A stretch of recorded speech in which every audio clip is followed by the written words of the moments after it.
Quand j'étais gosse, haut comme 3 pommes, je parlais bien fort pour être un homme. Je disais je sais, je sais, je sais, je sais. C'était le début, c'était le printemps. Mais quand j'ai eu mes 18 ans, j'ai dit je sais. Ça y est, cette fois je sais. Et aujourd'hui, les jours où je me retourne, je regarde la terre. Et quand même, où j'ai quand même fait les 100 pas. Et je ne sais toujours pas comment elle tourne. Vers 25 ans, je savais tout, l'amour, les roses, la vie, les sous. Tiens, oui, l'amour. J'en avais fait le tour. Et heureusement, comme les copains, j'avais pas mangé tout mon pain. Au milieu de ma vie, j'ai encore appris. Ce que j'ai appris, ça tient en 2 ou 3 mots. Le jour où quelqu'un vous aime, il fait très beau. Je peux pas mieux dire. Il fait très beau. C'est encore ce qui m'étonne dans la vie. Moi, je suis à l'automne de ma vie. On oublie tant de soirs de tristesse, mais jamais un matin de tendresse. Toute ma jeunesse, j'ai voulu dire je sais. Seulement, plus je cherchais, et moins je savais. Il y a 60 coups qui ont sonné à l'horloge. Je suis encore à ma fenêtre. Je regarde et je m'interroge. Maintenant, je sais qu'on ne sait jamais. La vie, l'amour, l'argent, les amis et les roses. On ne sait jamais le bruit ni la couleur des choses. C'est tout ce que je sais. Mais ça, je le sais. Ce texte, écrit par Jean-Loup Dabadi et chanté par un acteur décédé depuis bien longtemps qui s'appelait Jean Gabin, est un petit peu dans l'air du temps, non? Vous ne trouvez pas? Dans notre monde d'incertitude, notamment depuis un an, nous pouvons avoir des certitudes. Des certitudes sur les choses essentielles. Les choses que la Bible nous dit. Et l'évangéliste Jean, dans son 5e chapitre de sa première épître, 1 Jean 5, nous donne des certitudes sur ce qu'est la prière, sur ce qu'est le péché, sur ce qu'est le monde et sur ce qu'est Dieu. Et ça, c'est des certitudes inébranlables qui vont nous aider à avancer dans la vie, à ne pas relâcher, à aller de l'avant. Je vous propose donc de faire lecture de la première épître de Jean, chapitre 5, et je lirai juste le verset 2 en préambule, et ensuite nous lirons des versets 13 à 21. 1 Jean 5, le verset 2 dit « Nous connaissons que nous aimons les enfants de Dieu lorsque nous aimons Dieu et que nous pratiquons ses commandements. » Et je fais donc lecture de ce qu'il va être le fond du message ce matin, à partir du verset 13. « Je vous ai écrit cela, à vous qui croyez au nom du Fils de Dieu, afin que vous sachiez que vous avez la vie éternelle et que vous continuiez à croire au nom du Fils de Dieu. Nous avons auprès de lui cette assurance. Si nous demandons quelque chose conformément à sa volonté, il nous écoute. Et si nous savons qu'il nous écoute, quelle que soit notre demande, nous savons que nous possédons ce que nous lui avons demandé. Si quelqu'un voit son frère commettre un péché qui ne mène pas à la mort, qu'il prie, et Dieu donnera la vie à ce frère. Je parle ici de ceux qui commettent le péché ne conduisant pas à la mort. Il y a un péché qui mène à la mort et ce n'est pas pour ce péché-là que je dis de prier. Toute injustice est un péché, mais tous les péchés ne conduisent pas jusqu'à la mort. Nous savons que si quelqu'un est né de Dieu, il ne pêche point. Au contraire, celui qui est né de Dieu se garde lui-même et le mauvais ne le touche pas. Nous savons que nous sommes de Dieu et que le monde entier est sous la puissance du mal. Mais nous savons aussi que le Fils de Dieu est venu et nous a donné l'intelligence pour connaître le vrai Dieu, et nous sommes unis au vrai Dieu, si nous sommes unis à son Fils Jésus-Christ. C'est lui qui est le vrai Dieu et la vie éternelle. Petits enfants, gardez-vous des idoles. Jean avait rédigé son évangile dans le but d'amener des non-croyants à la foi. Si on regarde l'évangile de Jean, si vous voulez tourner les pages avec moi, l'évangile de Jean, chapitre 20, et au verset 31, il est dit « Ces choses ont été écrites » Là, j'ai perdu le verset, voilà. « Ces choses vous ont été écrites afin que vous croyiez que Jésus est le Christ, le Fils de Dieu, et qu'en croyant, vous ayez la vie éternelle. » Ça, c'était son but pour son évangile. C'était son intention. Par contre, l'épître n'a pas été écrite dans ce sens. Cette épître a été écrite pour conforter les croyants dans leur assurance qu'ils possèdent la vie éternelle. La vie éternelle, c'est une expression. Regardez le verset 13. Regardez bien le verset 13.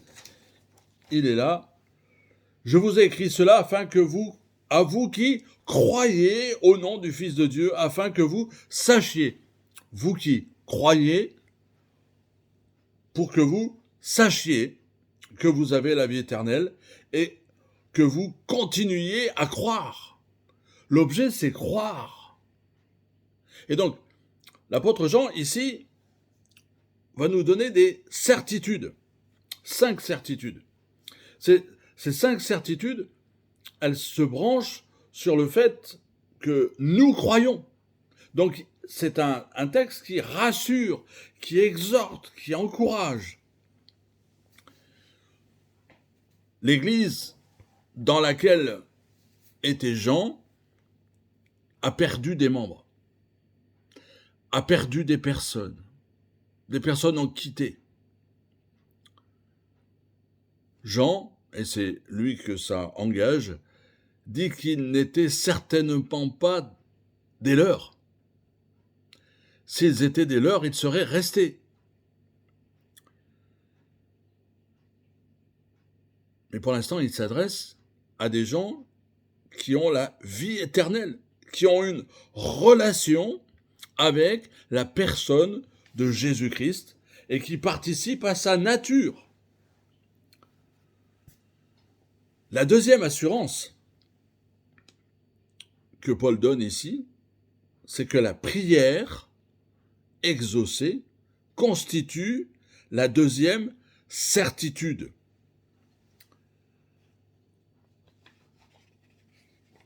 Au verset 14, il dit « Nous avons auprès de lui cette assurance, si nous demandons quelque chose conformément à sa volonté, il nous écoute. Et si nous savons qu'il nous écoute, quelle que soit notre demande, nous savons que nous possédons. » Où est la clé ? Où est la clé ? Selon sa volonté. Selon sa volonté. La clé de l'exaucement de la prière. Prier selon la volonté de Dieu. C'est prier en accord avec ce que lui désire. Et non lui réclamer ce que nous voudrions le voir accomplir pour nous. Regardez dans Jean, l'évangile de Jean, au chapitre 14 et les versets 13. Jean, on va naviguer un peu ce matin, Jean chapitre 14, versets 13 et 14. Et tout ce que vous demanderez en mon nom, je le ferai afin que le Père soit glorifié dans le Fils. Si vous demandez quelque chose en mon nom, je le ferai. L'emphase, il est sur Jésus, sur son nom. C'est lui qui est le centre, c'est sa volonté. Jean précise que l'exaucement dépend de notre obéissance au commandement de Dieu et notre rejet du péché. Regardez dans 1 Jean chapitre 3, l'épître. 1 Jean chapitre 3, versets 21 et 22.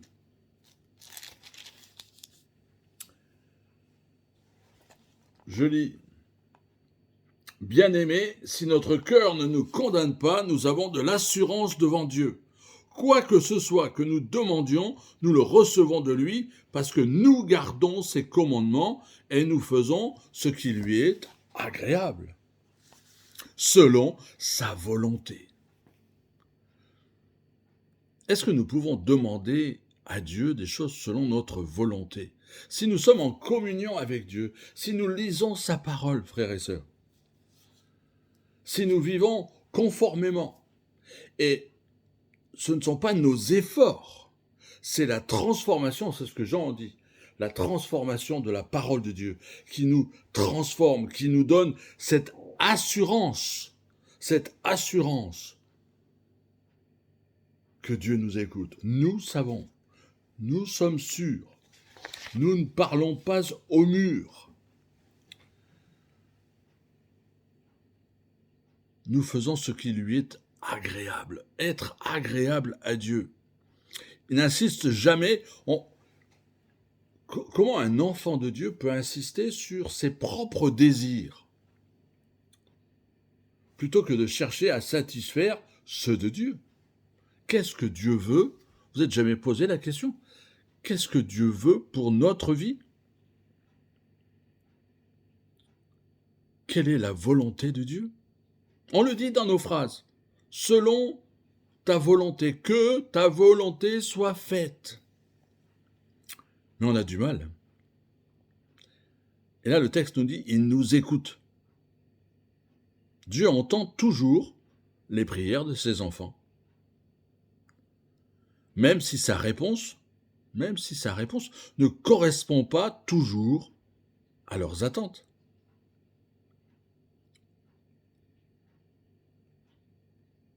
Il fait cette abstraction dans le texte. Il parle du péché qui mène à la mort. Alors là, il y a plusieurs interprétations, mais un péché prémédité, non confessé, qui conduirait le Seigneur à mettre fin de la vie du croyant. Regardez Saphira et Ananias dans le Nouveau Testament. Il ne s'agit pas d'un péché particulier, comme ceux que nous citons d'habitude, mais plutôt de tout péché qui met un terme à la patience de Dieu. Le refus de se repentir d'un péché caché, l'abandonner, peut conduire à un jugement par la mort physique. Aucune prière d'intercession en faveur de ceux qui ont commis le péché délibéré à main levée. Main levée, ça veut dire contre. N'aura d'efficacité. Dans un tel cas, Dieu exerce sa discipline par le moyen de la mort physique, car il cherche à préserver son Église.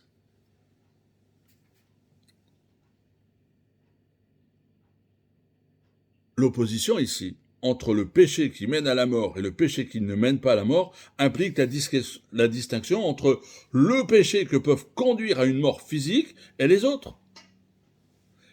Il ne s'agit pas d'identifier quels seraient les péchés mortels, ou non, mais d'indiquer que Dieu ne juge pas tous les péchés de cette manière-là. Verset 18. il est écrit au verset 18, « Nous savons que si quelqu'un est né de Dieu, il ne pêche pas, au contraire, celui qui est né de Dieu se garde lui-même du mauvais, et le mauvais ne le touche pas. » La victoire sur Satan, sur le péché, représente cette troisième certitude du chrétien. Il se garde lui-même. Les textes anciens disent « Dieu le garde », c'est Dieu qui protège le croyant. Et le malin dont il est question ici, c'est le diable, Satan. Il peut nous attirer, il peut nous faire tomber, mais il ne peut pas nous atteindre dans le plus profond de nous. Parce que le croyant appartient à Dieu. Et Satan ne peut rester que dans le cadre de la souveraineté de Dieu. Il ne peut rien faire au-delà de ce que Dieu permet. Vous vous rappelez Job ? Job, c'est l'exemple parfait. Il y a eu ce débat, et Dieu lui dit, ne touche pas sa vie. Il est vrai que Satan peut persécuter, je l'ai dit, tenter, éprouver, accuser. Mais Dieu protège ses enfants, impose les limites bien définies à son influence et à son pouvoir. Regardez dans la première épître de Jean, chapitre 2, et le verset 13. « Je vous écris, Père, parce que vous avez connu celui qui est dès le commencement. Je vous écris, jeunes gens, parce que vous avez vaincu le malin. »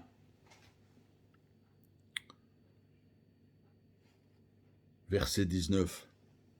Verset 19. « Nous savons que nous sommes de Dieu. » La quatrième certitude du croyant. L'appartenance à Dieu. Il n'existe que deux sortes de personnes dans le monde. Les enfants de Dieu et les enfants du diable. On appartient soit à Dieu, soit au système mauvais de ce monde, qui est le domaine de Satan. Puisque le monde tout entier appartient au diable, les chrétiens doivent veiller à ne pas se laisser contaminer. Ils doivent avoir le bon vaccin. Ça semble de sens. Et j'espère que je ne suis pas péjoratif quand je dis vaccin. Le vaccin, c'est la conversion. C'est se tourner vers Christ. C'est abandonner nos péchés. C'est renoncer au monde. Comme Esther. Là où tu iras, j'irai. Le véritable, au verset 20. Nous savons aussi que le Fils de Dieu est venu et nous a donné l'intelligence pour connaître le vrai Dieu, le véritable Dieu, l'authentique, par opposition à ce qui est faux. À ce qui est faux. Le Dieu véritable est la vie éternelle. Jésus-Christ est le vrai Dieu. C'est ça la cinquième certitude du croyant. Jésus-Christ est le vrai Dieu. Ça résume tout ce que l'apôtre Jean a dit dans son épître. La plus grande des certitudes, l'incarnation garantit la certitude. Le fait que Jésus-Christ soit venu sur terre, c'est Dieu incarné, c'est ça l'incarnation, garantit la certitude de tout le reste. C'est le fondement doctrinal qui conduit ensuite à l'amour et à l'obéissance. C'est ça qu'il produit. C'est ça le fruit. C'est pas juste le fait de suivre quelqu'un, mais c'est de marcher comme lui. C'est d'être en lui, c'est d'être confiant, assuré, d'avoir changé de direction. Et alors là, arrive ce verset 20 et 21. Petits enfants, gardez-vous des idoles. gardez-vous des idoles. Jean oppose les idoles au Dieu véritable, du verset 20. Il fait ici allusion aux faux docteurs qui s'étaient détournés de la communion avec les autres croyants. Et combien cette période de virus a donné accès à tous ces faux prophètes, à tous ceux qui ont profité de cette situation pour essayer de détourner, pour tenter, pour corrompre, pour mettre le doute, pour détruire, pour confronter. Leurs pratiques, leurs croyances erronées constituent des idoles dont les lecteurs devaient se protéger. Ça existait à l'époque de Jean, à la fin du 1er siècle. Alors imaginez 20 siècles plus tard. Ces faux docteurs considéraient les philosophies du monde comme supérieures à la révélation divine. Leur perversion des fondements de la foi entraîne, pour conclure son épître. Jean souligne donc une fois de plus l'importance d'adhérer aux doctrines fondamentales. Que ces certitudes puissent être nos certitudes. Lecteurs, auditeurs, si vous n'avez pas lu l'évangile de Jean, si vous ne croyez pas au Fils de Dieu, vous aurez du mal à adhérer aux certitudes que je donne ce matin, que la parole de Dieu nous donne ce matin. Donc si vous n'êtes pas sûr de votre relation avec Dieu,